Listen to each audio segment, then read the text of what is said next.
Thank you, everybody. Thank you. Thank you.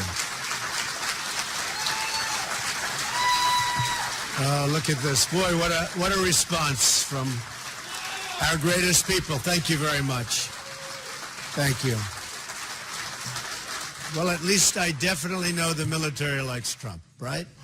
That's great. It's you're amazing people, are great people, and I very much appreciate it. And speaking of that, we will have this week over 200 admirals and generals endorsing Trump, and that to me is a fantastic honor. In addition, we had 17, now we have 19 folks, Congressional Medal of Honor recipients, and to have that many is very unusual and a tremendous honor. I've met many of them over the last 2 weeks, and that to me is just a great honor. So I want to thank everybody. I want to thank everybody in this room, and it's a privilege to be here this morning with you.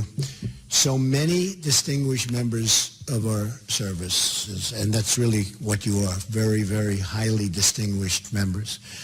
Before we get started, we're going to have a Q&A in a little while. I'd like to address one of the most important aspects of America's national security, and that's cyber security.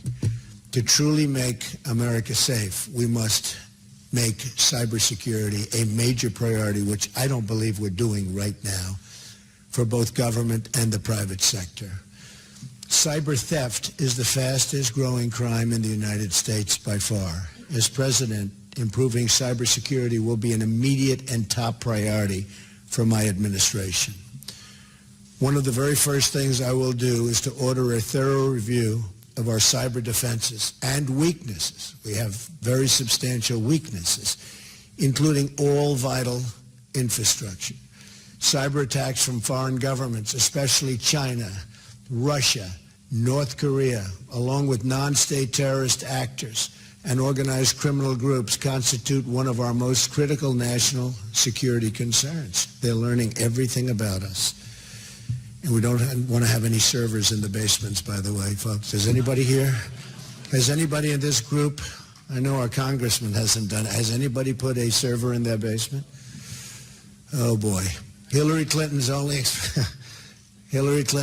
experience in cybersecurity involves her criminal scheme to violate federal law, engineering a massive cover-up, and putting the entire nation in harm's way. The fact that a former senator and secretary of state claimed not to know what the letter C means is just one more example of why she is totally unfit to hold the office of president. Totally unfit. It's interesting that during her FBI review, which took place on a massive holiday and which wasn't recorded, and lots of other things, that she went 39 times. She didn't remember. She doesn't remember anything. She remembered practically nothing. But when she has to remember something, she remembers. It's a very sad situation, I will tell you. I'm sure the folks in this room are not thrilled. The scope of our cybersecurity problem is enormous. Our government, our businesses, our trade secrets, and our citizens' most sensitive information are all facing constant cyber attacks and reviews by the enemy. Just consider some of these recent hacks. J.P. Morgan Chase, massive bank, had 73 million emails stolen. eBay was involved and gave up 150 million passwords. Target was attacked and gave up 40 million credit card numbers. Attacks like these are happening on a regular basis both in the United States and around the world. And the costs in terms of privacy, our security, and our financial sector are truly extraordinary. Identity theft, financial laundering, as well as ransom and ransomware. I mean, think of it. All involving extortion of a hacked institution are becoming increasingly common. And they are extorting institutions. Incredibly, hackers were able to obtain at least 20 million identities of people who under FBI background and were under FBI background investigations. The information hack contains facts discovered by the FBI in doing background checks for people seeking positions with the federal government. It's a treasure trove which can easily be used for blackmail and other reasons by the enemy. The fact that this highly classified information of very, very important people in many cases was so poorly protected demonstrates that cybersecurity is just one more area where the Obama administration has failed. And speaking of failure, when we do our question and answer period, you look at what's happened with our Navy in terms of the number of ships and our armed forces generally, how they're so depleted, how they're at almost record-setting lows, and in some cases absolute record-setting lows. It is very, very unfortunate and very, very dangerous for our country. We should not let this be like the history of the mafia, which was allowed to grow into a nationwide organization which infiltrated and corrupted so many areas of society for such a long period of time. We can learn from this history that when the Department of Justice, the FBI, the DEA, and the state and local police and prosecutors were combined in a task force directed by and at the mafia, when they looked at the mafia and really went after them, they were able to get great, great successes and prosecutions out of them, and seizing their business interest, did a lot of things, including their business interest, taking them away, and removing their infiltration from legitimate areas of society. They've been very, very effective when everybody got together. That was a long time ago. As president, I will instruct the Department of Justice to create a joint task force throughout the United States to work together with federal, state, and local law enforcement authorities and international law enforcement to crush this still developing area of crime. And it's getting bigger very fast. It's going to be harder and harder to do. I will make certain that our military is the best in the world in both cyber offense and defense, and in every other way, by the way, every other way. We've rarely needed it more than we do right now. I will also ask my Secretary of Defense and Joint Chiefs to present recommendations for strengthening and augmenting our cyber command. As a deterrent against attacks on our critical resources, the United States must possess, and has to, the unquestioned capacity to launch crippling cyber counterattacks. And I mean crippling. Crippling. This is the warfare of the future. America's dominance in this arena must be unquestioned, and today it's totally questioned. People don't even know if we have the capability that we're supposed to have when you look at what's going on with other countries. Cybersecurity is not only a question of developing defensive technologies, but offensive technologies as well. For non-state terror actors, the United States must develop the ability, no matter how difficult, to track down and incapacitate those responsible and do it rapidly. We should turn cyber warfare into one of our greatest weapons against the terrorists, and they have to know it's coming, because right now they know nothing about us. It just seems they have an open blanket. It's like an open mark. Do whatever you want to do. Nothing's going to happen. Take our youth out of the country. Infiltrate our country in so many different ways. We can't let this happen. We have to have it stopped immediately before it's too late.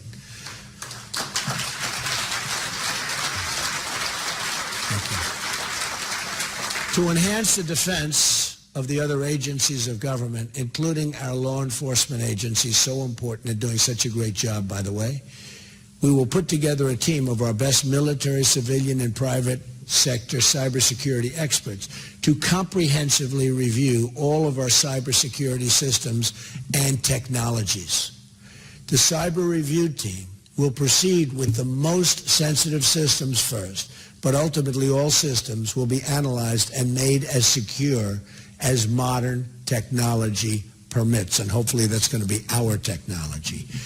We will also require that follow-up reviews take place on a regular basis, determined by the sensitive nature of the security involved. The review will be very much exact and recommended by experts. We want experts, our finest people. We don't want people that are B-level, C-level, D-level. We have to get our absolute best, and the recommendations have to be a combination of defensive technologies tailored to specific agencies and every other discipline involved. This will include the various methods of internal monitoring, attack and penetration, investigation of suspected hackers or rogue employees, and you have plenty of rogue employees, and identity protection for government employees. The review team will also remain current on the constantly evolving new methods of attack and will attempt to anticipate them and develop defenses as often as possible before breaches occur. And there are ways of doing this through modern technology, but we are not using that. And frankly, our technology is not up to date. We're letting it slip by.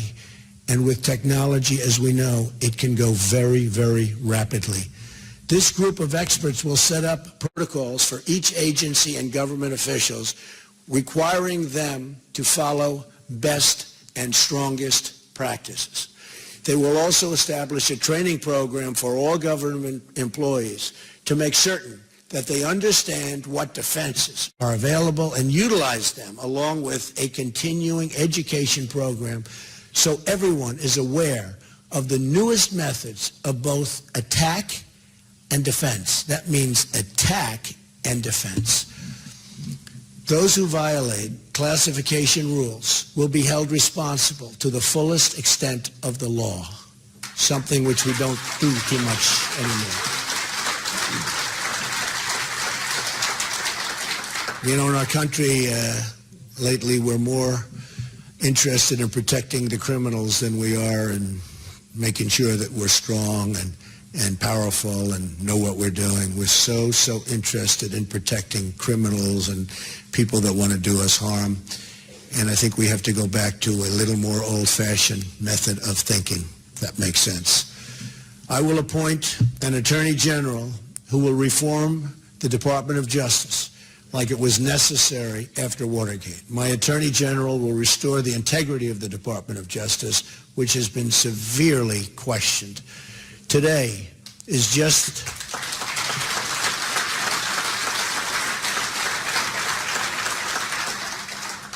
frankly, nobody's ever seen anything like what's happening today.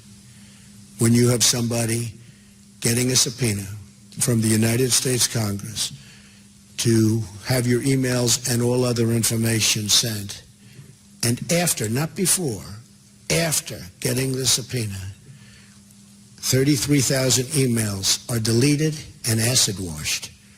And nobody even knows what that means, acid wash. It's a very expensive thing to do. Most people don't even know what it means. When you see something like that, and there's no crime, everything's just wonderful.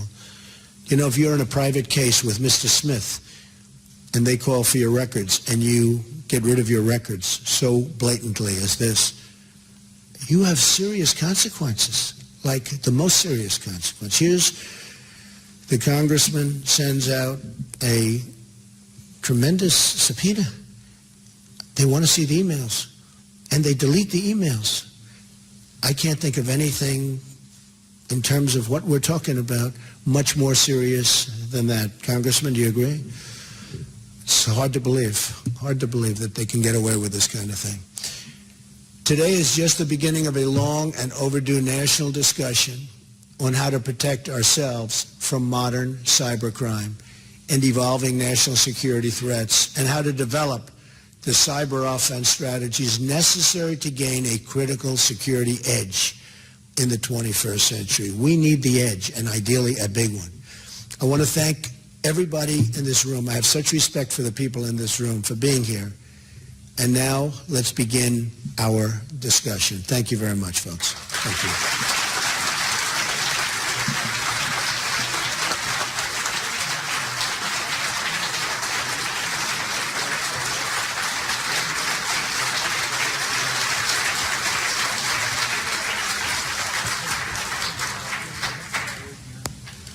Mr. Trump, thank you so much for joining us today, and I know you are busy traveling, but I want to thank you for taking the opportunity to have a conversation with these American warriors. And I first want to thank General Vernon Lewis, whose idea it was to pull all of these leaders together. We want to thank him for his leadership. Before we begin, Mr. Trump, I just want to kind of give you an overview of who's in this room. We have gathered here warriors from across America who have fought and defended America and the ideals upon which America is founded in every conflict and war since World War II. They're in this room here today. They have retired and hung up their uniforms, but they have not retired from their defending of their oath, and that is to defend the Constitution of the United States against all enemies, foreign and domestic, and they are here today in service to their country. And so with that understanding that you have a room full of warriors who are ready to report for duty to defend this country, we want to begin with our questions, and General Boykin will recognize our first general to ask a question. Well, I'd like to say thank you for being here as well. Our first speaker probably has seen more combat than anybody else in the room here because he's fought in 3 wars. It's General Frederick or Fritz Croson. He was in World War II, Korea, as well as Vietnam. He commanded everything from the company to the corps level, and ultimately earned 3 Purple Hearts and 3 combat infantry badges. He had 3 4-star jobs. He was commanding general of the Forces Command, the Vice Chief of Staff of the Army, and the Commander-in-Chief of the United States Army Europe. General Croson, your question, sir. Thank you, Jim.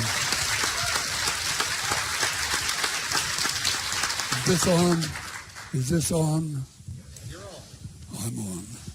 Mr. Trump, I only speak for the Army. It's not because I ignore the needs of the Air Force and the Navy, and I accept everything you have said about the cyber threat to us.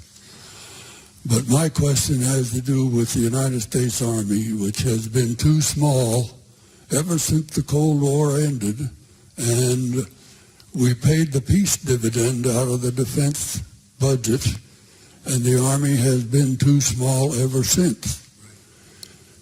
When we were committed into Iraq and Afghanistan, and the Chief of Staff of the Army was asked how many troops he was going to need to finish that war, and he said about 300,000. He was made a pariah, and nobody asked for his advice and counsel for the rest of his tour duty.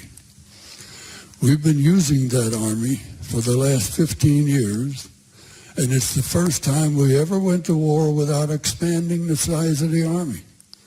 Instead of that, they hired 200,000 civilian contractors to do the work that the Army wasn't big enough to do. Now we have an Army that's being worn out. We are losing experienced soldiers who are being dismissed from the Army in order to bring the size down even more. Now, we think the United States Army is going to be a major element that you'll want to use in your national strategy, and we'd like to know what your thoughts are on how to go about this. Well, General, thank you, and thank you for your bravery. Amazing. I've heard your name mentioned many times, so thank you for being here, and thank you for the question. Not only the Army, the Navy, the Air Force, the Marines, everything is going away at a time when certainly we are at a top priority for making sure that doesn't happen. We're not respected to the extent that we were, and if we keep going like this, we won't be respected at all. Well, you look at Russia's doing with their nuclear capability and the newness of their capability, and look at what we're doing, and nobody wants to do that with respect to nukes, because nukes are horrible, but You have countries that are going out of their way to do things that we're not doing. And we have to be very, very careful. The size of the Army, absolutely. It's getting too small. In fact, a certain general, when he left about a year and a half ago, said, we are not only too small, we're the least prepared that we've ever been since he can remember, the least prepared. So it's a combination of that, of both. Look, I feel so strongly that, I use a different word in going around, that our forces are depleted. They're depleted. We have the greatest people on earth, but they're depleted. You see where the fighter jets are so old that they can't get parts anymore. They have to go to airplane graveyards and museums to get parts for our fighter jets that we're currently using. They don't make the parts. And you have other countries that have brand new equipment. And in some cases, we sell them the equipment. The whole thing is ridiculous. No, we're going to build up our forces, including the Army, but we are going to build up our forces. We have no choice. You know, they can talk about sequester. They can talk about all of the different things that they're doing. But this isn't like we have a choice. This is something where, and we're going to be cutting elements of government, certainly. But when it comes to the military, we have no choice. We cannot have a depleted military. We have to have the strongest military by far. And with that being said, as you know, we spend a lot of money on protecting other countries. And yet, those other countries aren't paying nearly what it costs us for that protection. They're getting one of the great bargains of all time. But we're spending on numerous countries, very substantial countries. You know the countries we're talking about. But we're defending them for a fraction of the cost. We have to go to those countries and we have to ask them to make contributions that are greater than the contributions they're making right now. You know, we're going to protect them. We're going to remain loyal to them. But at the same time, it's a two-way street. They have to help us also. So I think your question is a great one. We will build our military forces to a level that will be, I believe, stronger than ever before if I become President of the United States. Okay? Thank you.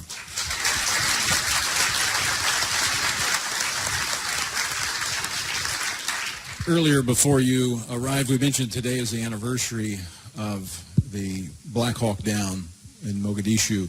And one of the officers that was there that we recognize is going to ask our second question, Major General Gary Harrell. General Harrell has had multiple tours with the 82nd Airborne Division, has been on combat missions from Panama to Somalia. He was the commander of the U.S. Special Operations Forces at CENTCOM and led the first special forces into Afghanistan. He retired in 2008 from the United States Army Special Operations Command. General Harrell. Hello, General. Yes, sir. The Obama administration has yet to develop a strategy for dealing with the global jihad movement. The terrorists are motivated by a theology that drives them to atrocities against non-believers, be they Christians, Jews, or other faiths. Americans have not been allowed to know the enemy or call them by name. We need a strategy, not a tactical plan. What is your plan to defeat radical Islam, and how will you reverse the strategic confusion of the Obama era? Well, it is confusion, not only there, but it's confusion in many other fields, long beyond military and defense. The country's confused in terms of even the divide in our country. We have such divide, and really divides. We have many different forms of divide. So there's a lot of confusion. But we have a president that won't use the term radical Islamic terrorism, won't use it. We'll spend long periods of time explaining to people why he won't use it. At the end of the explanation, nobody knows why he still won't use it, because the explanation is no good. And, I mean, honestly, we have a president that, in my opinion, really doesn't know what he's doing. We have a president that doesn't know what's happening. And when it comes to the military, you know, I always said, keep the oil. I said, don't go in. But I said, keep the oil. Had we kept the oil, you wouldn't have ISIS, because they fuel their growth with the oil. But I read something and saw something over the weekend that really bothered me, because I believe in I'm a big fan of General Douglas MacArthur and General George Patton and, these great generals. Some of the generals, big fan of some of the generals in this room. We have General Flynn is with us and General Kellogg. We have a few generals that have been so incredible to me. Now we have 200. But generals and admirals, I'm never going to forget admirals, right? Those admirals. I will never forget the admirals. That I can promise you. But it was very disconcerting when I saw that an attack is planned on Mosul. An attack is planned. And, we're involved in the attack, but the Iraqi forces are planning an attack on Mosul. It should happen over a short period of time, and the work will be. Why do we have to talk about it? Why? I never saw anything like this. Every time we're going to attack somebody, we explain we're going to attack. We'll be attacking at 3 noon on March 25th. I don't know, unless you disagree with me, wouldn't it be better if we were going to go after Mosul to not say anything and do it as opposed to announcing? They're announcing all over television they're planning to attack Mosul. And whenever they ask me the question about what are you going to do about ISIS, I say, I have a real chance of winning. I don't really want to tell you. I have very strong ideas, and I'll be dealing with the people in this room and other folks that are, very good at this. But the last thing you want to do is give notice to the enemy. When President Obama announced that he was leaving Iraq, he was talking about dates and times and what we're going to do. The enemy pulls back. We think we're doing well. Well, they pull back. They're not stupid. And then after we leave, you see what happened. So I just want to say that we are going to hit ISIS hard, and I mean really hard. But I do think this. The American public doesn't have to know the date and hour and second that we're going to attack and from what side we're going to attack.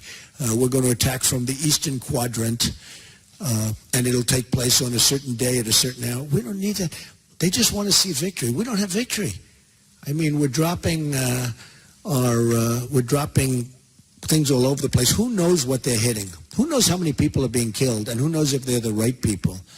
But at some point, we have to stop a force that's going out and drowning people in steel cages and chopping off heads.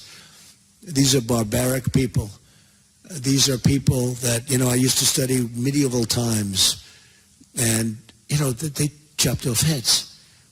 But until recently, this was a phenomenon that you wouldn't see. The level of barbarism is unbelievable. So we're going to stop them. We're going to stop them cold. We're going to stop them very powerfully. But I don't think all of us should be, unless it's a very confined room, we shouldn't be giving up our plans. And it bothers me every time I see where we're planning to attack this one, that one. But the one I saw over the weekend was Mosul. And they're talking about attacking. The other problem is you have a lot of the leaders in Mosul. Well, they're not going to be there. They're getting out because they hear they're going to be attacked. So they're getting out. They're going someplace. Congressman, do you agree with this? If I'm a leader and I'm seeing and I'm watching what everybody else is watching, and an attack on Mosul is imminent, I'm saying, bye, folks, have a good time. I'm moving into a different city. So what are they doing? Can there be allowed, are we allowed to have any more in the military, General, the element of surprise? I would think it would be a good thing. It's called an ancient strength, and we don't use it anymore. Principle of war. I think it's one of the great principles. The element of surprise. You can take a force that's not nearly as strong, and with the element of surprise, you can wipe out a much more powerful force. And I don't pretend to be a general or an admiral or anything else, but every time I see President Obama get up, ladies and gentlemen, we are sending 50 people to Iraq. 50. So that's bad in two ways. Number one, it's such a low number that the enemy's saying, is that all? And number two, when you think 50, those people now have a target on their back. They want to find those 50 people, and they look for those 50 people. When Hillary Clinton says no boots on the ground, now, whether you want boots on the ground or not, you shouldn't say it, because you've just taken, so she said there will be no boots on the ground. She's very strong, because politics, it sounds a little bit better to say no boots on the ground.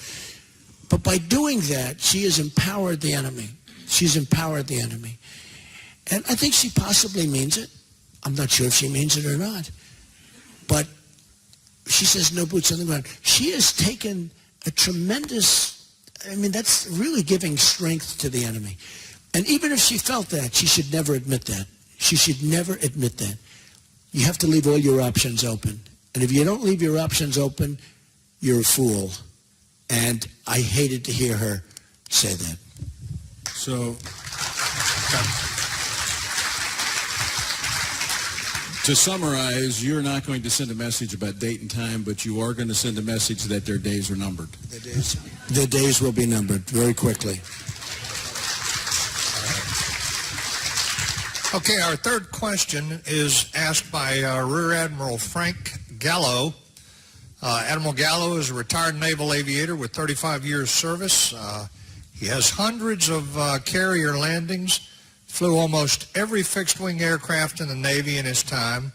He's commanded the squadron, wing, and fleet wing levels, and he was Chief of Naval Personnel Command for the Department of the Navy. Admiral Gallo.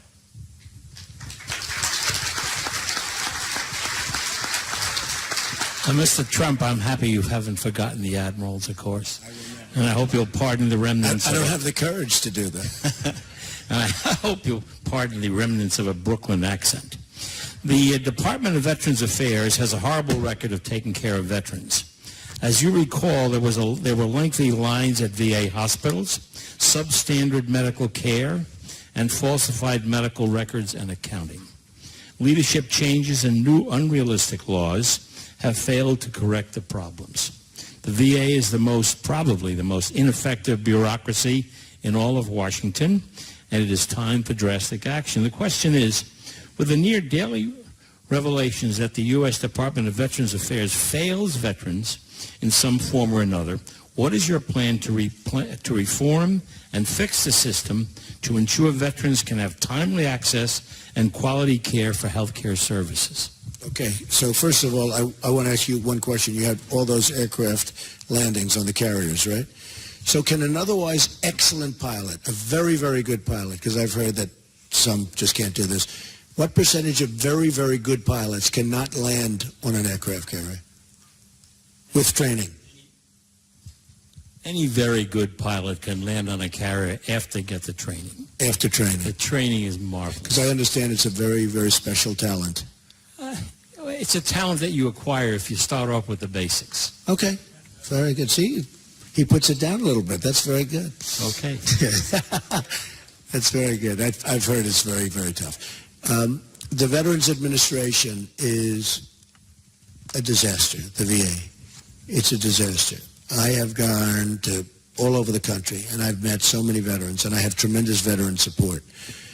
And I see what those people are going through. To see a doctor, sometimes it takes 6 and 7 days, and then you finally get there, and the doctor's gone on vacation. We have to change that whole system. It starts with management. We have to have a whole different set of protocols. And we have to get people off the lines. You know, people are dying, not only the 22 suicides a day, which is inconceivable. When you hear that, when I first heard that, I said, no, you mean a month. I mean, can you imagine a day, 22 suicides a day? A lot of the suicide is people can't get to see doctors, a lot of it, because the waits are so long. That's an administrative problem. And by the way, the VA has some great doctors. I've been told by some of the veterans the doctors are great when you can get to see them, many cases. So we have a plan, and it's been put out on my website, and people love it. If you're going to have a wait of 6 days, 5 days, 2 days, 1 day, we're going to give our great veterans the right to go out, go across the street to a private doctor or a private hospital or a public hospital, whatever happens to be in that community, without having to drive 400 miles to another hospital. And we're going to give them the right to see that private doctor, get taken care of, perhaps the private or public hospital, get taken care of quickly, effectively, and go about their business. And the government, we are going to pay the bill. That will totally reduce all of the waiting times, all of the problems. And I think it may actually get the VA to respond better to things because, you know, there is a little competition, you would think. But it's not like we have a choice. We can't let what's happening happen now. I mean, I've heard stories that are so horrible. I mean, people are killing themselves while they're waiting online because they can't They know it's days and days before they can have what could be a simple procedure, what could be a simple prescription. They have to wait so long, and they can't take it. They can't take it. So we're going to establish a procedure where people can leave the line, go outside, take care of themselves, and the government's going to pay. And by the way, that's a far less expensive solution than other very foolish solutions I've heard. The veterans love it. They love it.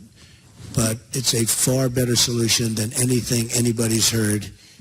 And it's common sense, and it's there. And the doctors need the business, and the private hospitals and public hospitals need the business, and they're sitting there waiting. So we don't have a choice. We have to do that. Okay? Thank you.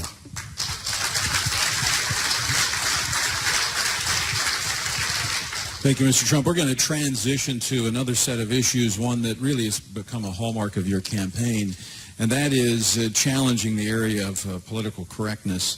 Colonel Don Bartholomew was an adjutant general officer and former commandant of the Army AG School. He is a decorated combat veteran, and he has our next question. Colonel?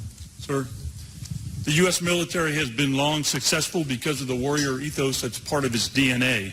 But under this administration, that ethos has been under attack and in some cases undermined by the forces of political correctness. The military has become an institution for social experiments, and as a result, the military has undergone a number of changes to regulations with regard to women in combat, transgender rights, and other issues. None of these PC actions were combat effective or readiness driven. In fact, the opposite is happening. Deployability, readiness, and morale are all adversely affected. So my question to you is, what will you do about the social engineering and political correctness that's been imposed upon our military? Well, we're going to get away from political correctness, and we're going to have to do that. And like the whole concept of profiling. I mentioned the other day profiling. Everyone goes, oh, profiling. Well, profiling is, in Israel they're doing it, and they're doing it well. And we may have to do that, and we may have to do other things. But you're right, we have a politically correct military, and it's getting more and more politically correct every day. And a lot of the great people in this room don't even understand how it's possible to do that. And that's through intelligence, not through ignorance, believe me. Because some of the things that they're asking you to do and be politically correct about are ridiculous. I will say, I would leave many of the decisions of some of the things you mentioned to the generals, the admirals, the people on top. And we get some of the congressman just mentioned to me, and I think it's true 100%. You get your top enlisted people in that, and you have some discussions with some of these top enlisted people who know it better than probably anybody. But we'd get our military people to come back and make recommendations to me, and I will follow those recommendations. I will follow them very strongly.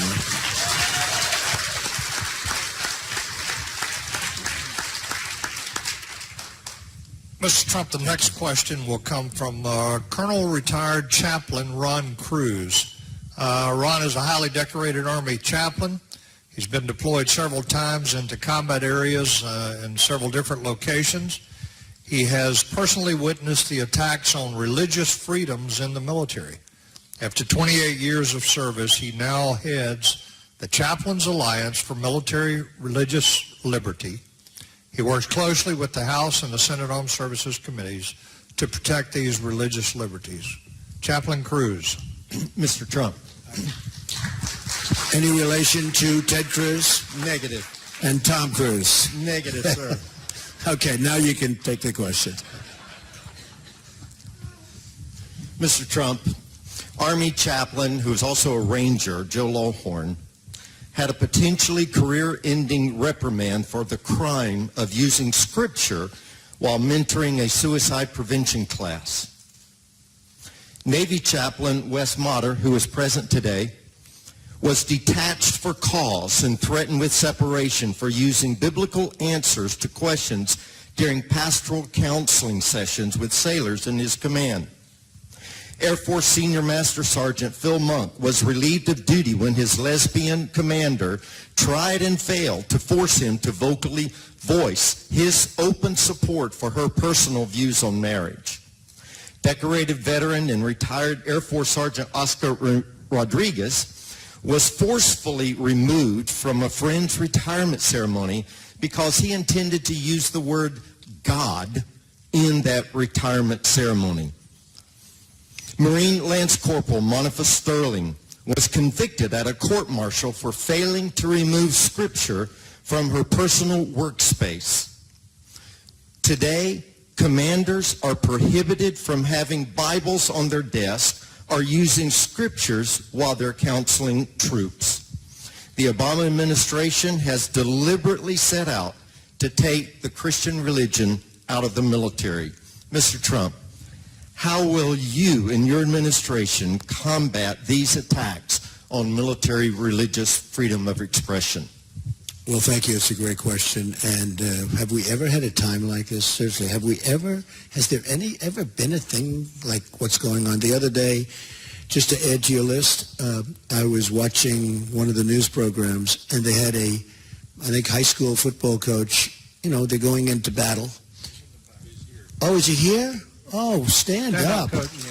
Wow. They really went after Kennedy. you.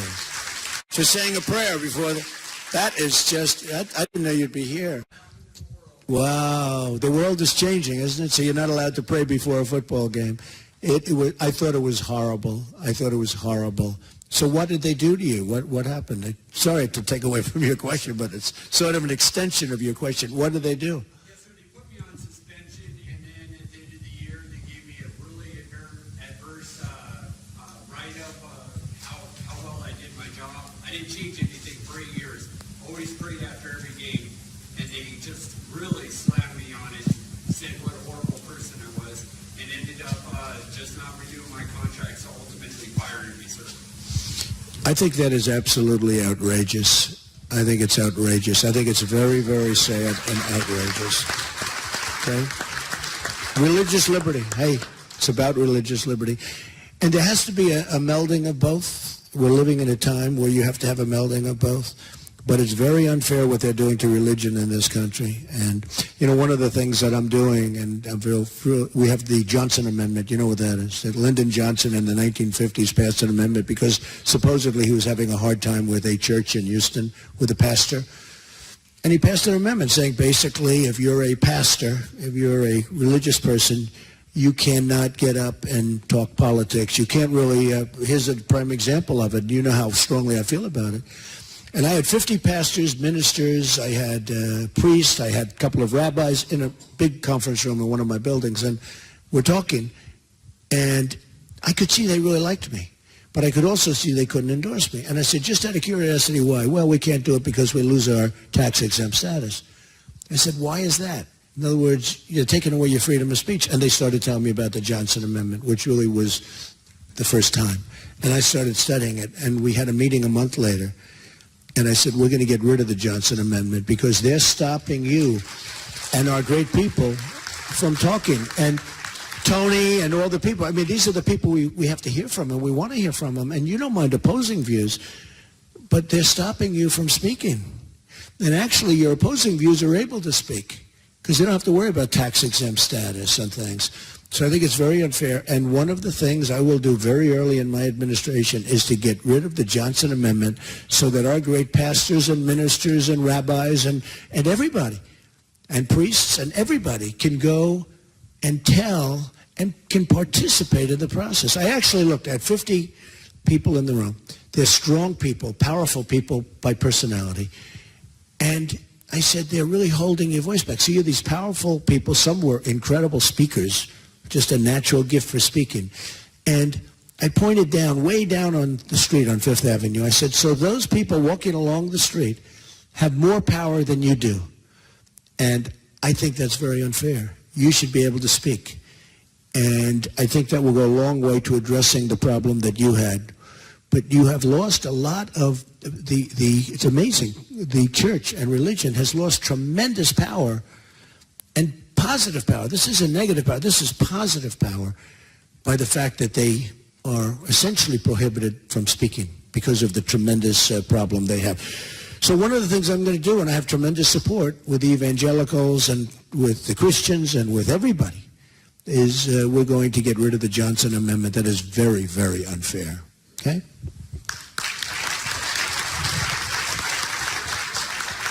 Thank you, Mr. Trump. In fact, in relation to that, last week, the Republican leadership introduced a measure that would, in fact, repeal the portion of the Johnson Amendment that prohibits speech by churches and nonprofits, and that was in large part because of the visibility you've given to that issue, in fact, insisting that it be in the GOP platform, the repeal of that as well. So we thank you for I'm very speaking out. honored by that. Yeah, they did it last week, so that's the beginning of my process.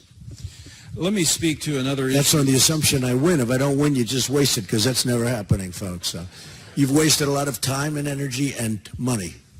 Well, yesterday, speaking of the Johnson Amendment, yesterday was the Pulpit Freedom Sunday, and there were thousands of pastors across the nation, myself included, that preached messages about this election and the importance of this election, and the IRS can be on standby. My sermon is on the way to the IRS now so that they can evaluate it, and we'll see what happens at that point. But it's time that churches and Christians have the freedom to speak in this country about what is affecting this country.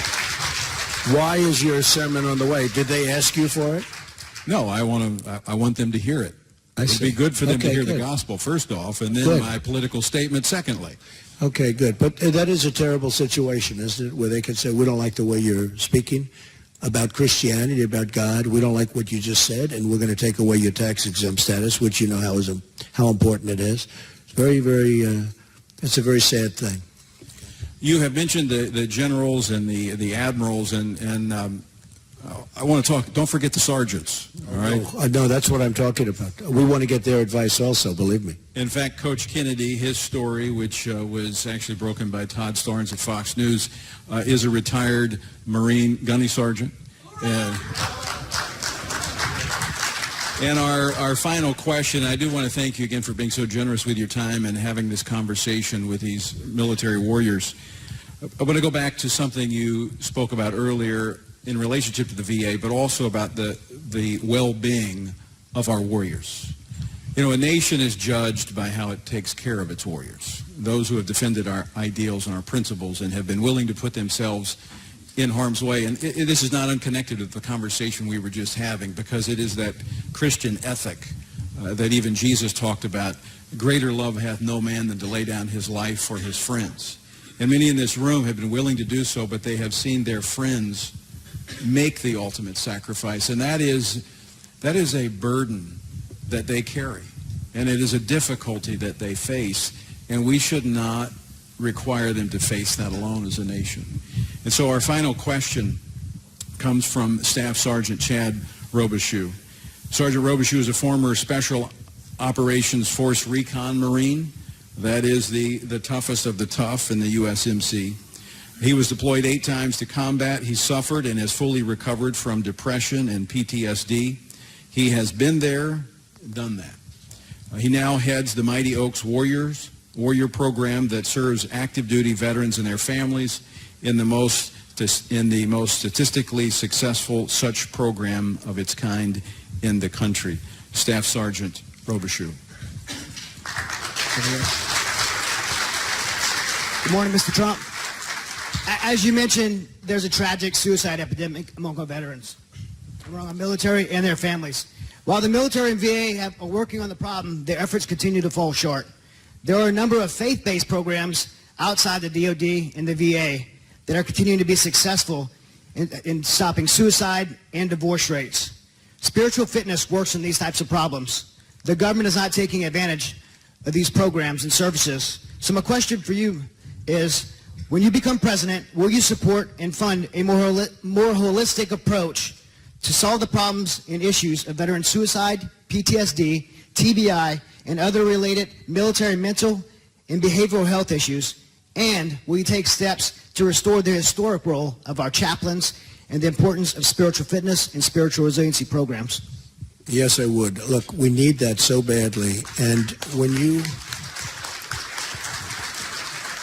you talk about the mental health problems, when people come back from war and combat and they see things that maybe a lot of the folks in this room have seen many times over, and you're strong and you can handle it, but a lot of people can't handle it. And they see horror stories, they see events that you couldn't see in a movie, nobody would believe it.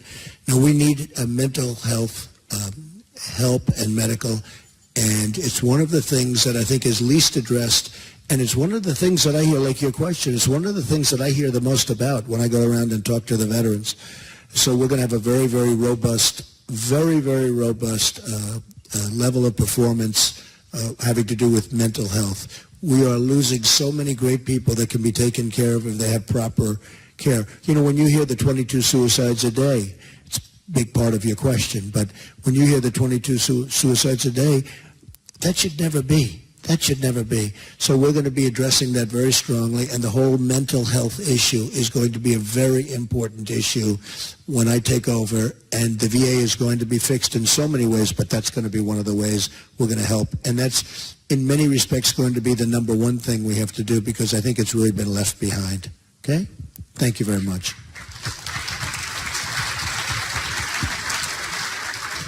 To say one thing, Tony, we were talking last night, and one of the things that we are excited about is that you're beholden to nobody, except maybe Kellyanne. Yeah. But you're going to have to choose leaders. You're beholden to no one. We'd like to see a Secretary of Defense that is there because he or she has the capabilities and the qualities that are required to move our military back to where it needs to be. You're beholden to no one. We could give you several recommendations if you're interested, but I actually like that. I think, I mean, who else should I be listening to but the people in this room? military leaders.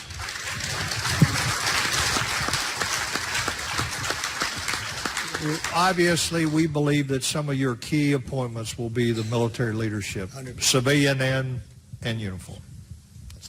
I agree 100%, General. Again, Mr. Trump, thank you for the generosity of your time, but I want to close our time together asking you to speak directly to these warriors who, as you look in their faces, you can see some of the scars that came with their service to our country. You can see the years that they have devoted to the principles and ideals that made America great. But they're here reporting for duty again. They realize that a lot is on the line for our country. And so as you sit here before them this morning, before you depart, what would be your final words to them as they go back to their respective parts of the country? Well, Tony, thank you very much. And I will say this, just as the General said, I'm beholden to nobody. I've spent, tens and tens of millions of dollars on the campaign. I'm going to be spending a lot more over the next month.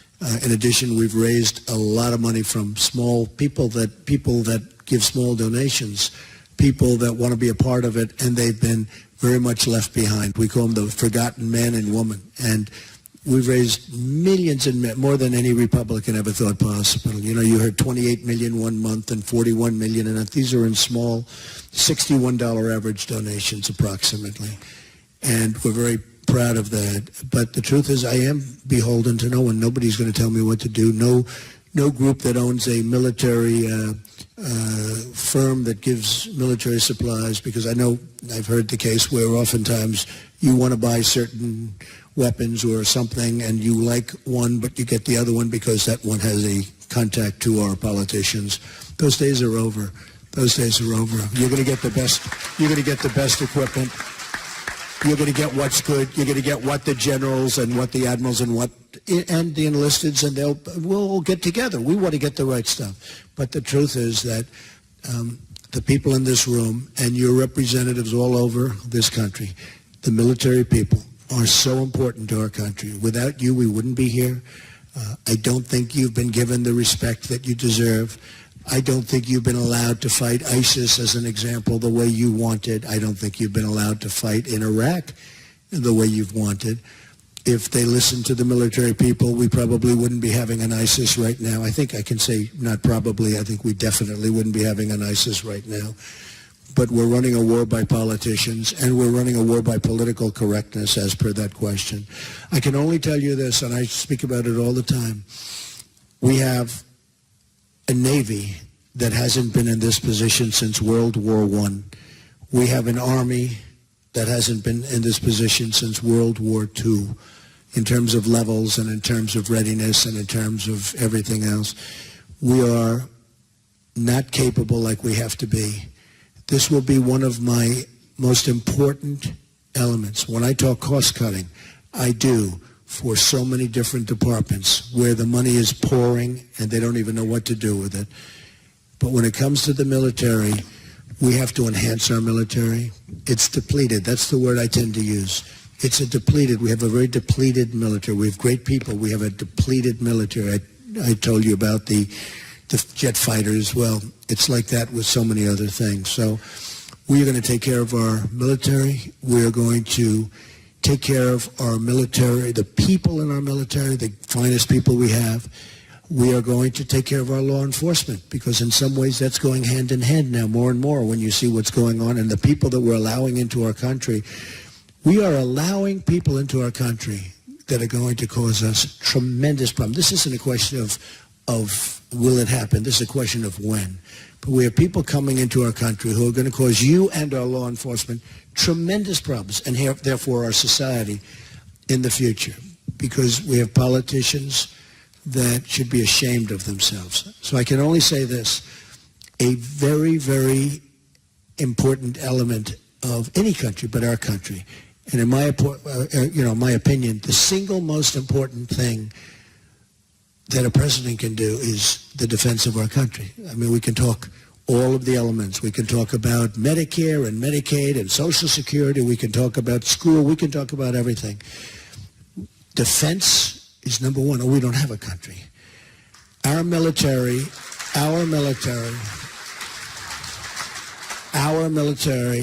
and the strength of our military and the strengthening of our military is a number one priority for the Trump administration.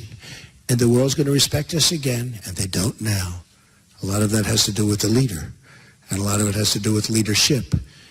But our country is going to be respected again, and we are going to make America great again. Thank you all very much.